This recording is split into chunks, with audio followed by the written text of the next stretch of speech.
Pamilyar ba kayo sa kulto?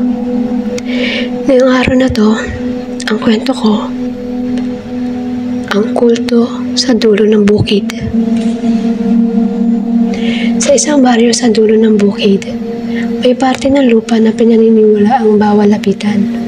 Hindi dahil may aswang, hindi dahil may multo, kundi dahil may kulto na hanggang ngayon hindi pa tuluyan naglalaho.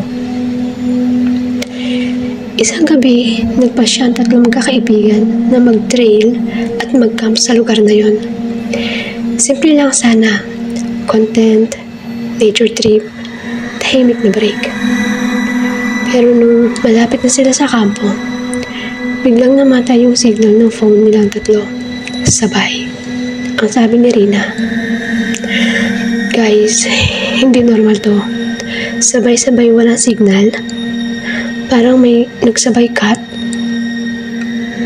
Sagot naman ni Paolo, "Huwag tayo mag-isip ng kung ano-ano, baka coincidence lang." Pero habang papalapit sila ng papalapit, mas lumalakas yung weird na ugong na parang low frequency hum. Si Ellie, "Guys, parang tunog ng maraming taong sabay nagja-jam, pero nakababa yung volume. Para bang nasa ilalim ng lupa." Pagdating nila sa kampo, sobrang tahimik. Yung tipong kahit hampas ng hangin, parang bawal gumawa ng tunog. Nag-set up sila ng tent, pero di mapakali si Rina. Hindi normal yung tahimik na ganito. Parang may humihinga sa paligid pero hindi tao. 11:58 p.m. Narinig nila parang may gumagapang sa damuhan. Mahaba, mabigat, paikot-ikot. Hindi nila makita kasi sobrang dilim. Pero kita nila yung paggalaw ng damo. "May hayop pa dito," ang sabi ni Paolo. Biglang sumagot si Ellie, mahina, pabulong, "Guys, hindi hayop. Tingnan nyo." Sa dulo ng trail, may isang hooded figure na nakatayo. Hindi gumagalaw. Nakaharap lang sa kanila. Si Rina, "Paolo, ilawan mo." Pagbukas ng flashlight, naglaho. Pero nung patayin ulit nilang ilaw, may 5 nang nakahood mas malapit. Umiiyak na si Paolo. Bakit sila parang vaccinated? Bakit parang nagdidrift yung katawan nila?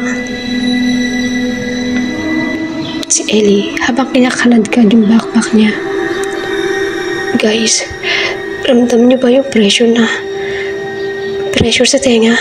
Parang may vacuum." Tapos, sabay-sabay pumasok sa utak nila yung boses na parang doble ang frequency. Tinawag kayo.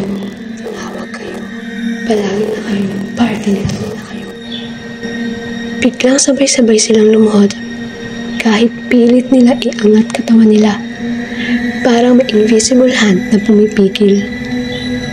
At ang huling narinig nila, bago mag-blackout ang consciousness nila, ay yung chant na sobrang bagal, pero nakakatunaw ng isip. "Isa na kayo sa amin."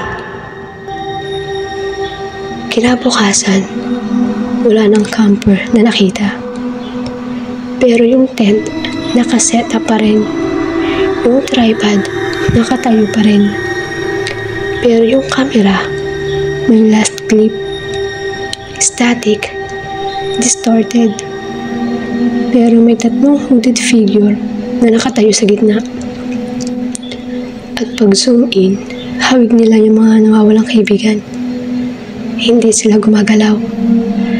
At nakatingin sila diretso sa camera, na parang sila mismo ang nanonood sa iyo ngayon habang piniplay mo yung story nilang ito.